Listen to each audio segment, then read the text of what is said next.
corn responds to fertilizers and beans respond to fertility. You can put fertility on beans and grow a ginormous plant, but it doesn't mean it's going to put pods on. Getting the fertility available in the soil for beans has been critical for us to break our county average. Our county average on soybeans is 28 bushels.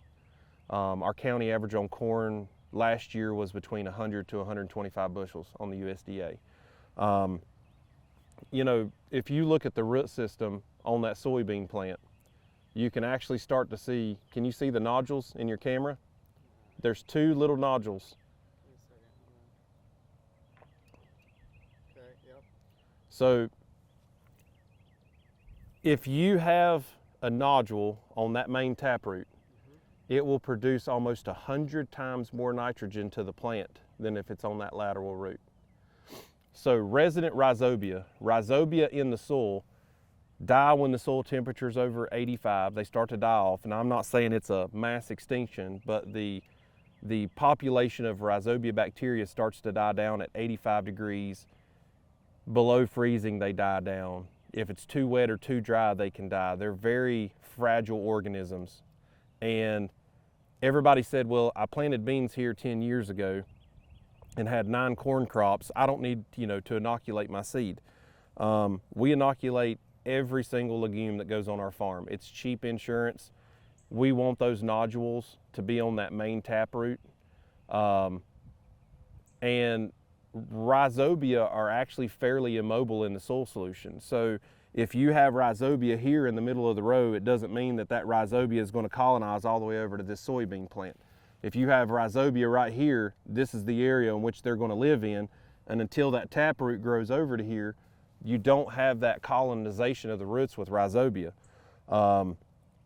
Another thing that is tough about beans, you can see that our terrain where we farm at, we don't have flat fields. We have big terraces, we have hillsides. That's what most of our farm ground is. So, being able to put a header on the ground and absolutely scalp this ground and manicure it when we're picking it can be difficult and can wear you out as an operator in the combine.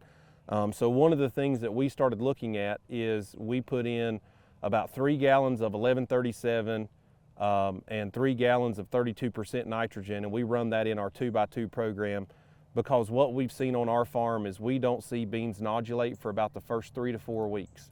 And that's why typically when you first see soybeans poke out of the ground, they're a light green color.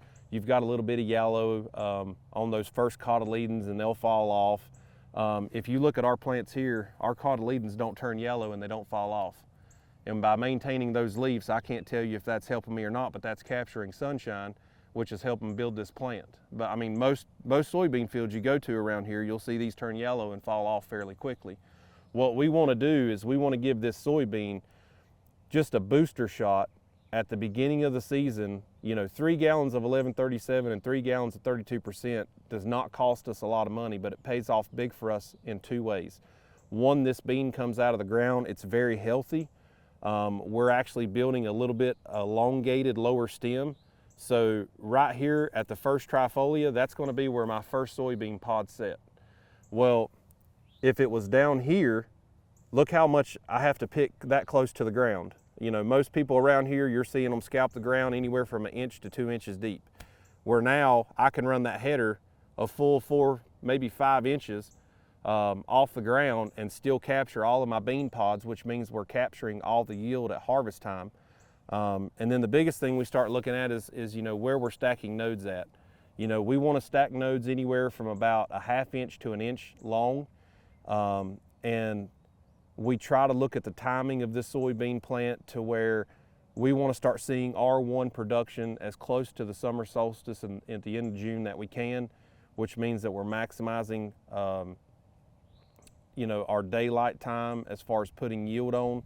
And looking at that critical daylight, I think that's another thing that soybean farmers haven't paid attention to is critical daylight. There's some really good research out there that talks about critical daylight and what it has to do with. It talks about how many hours that, say, a group 3 soybean how many hours of daylight does it have before it goes into reproduction versus say a group 5.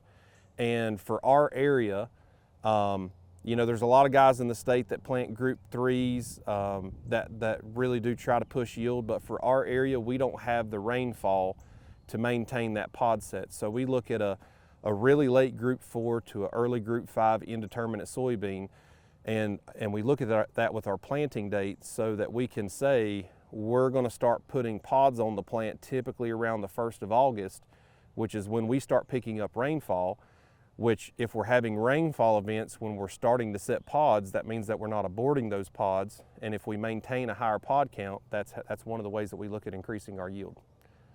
So there's a huge difference between corn and soybeans. If I could plant every acre to corn every year, I'd be a corn farmer.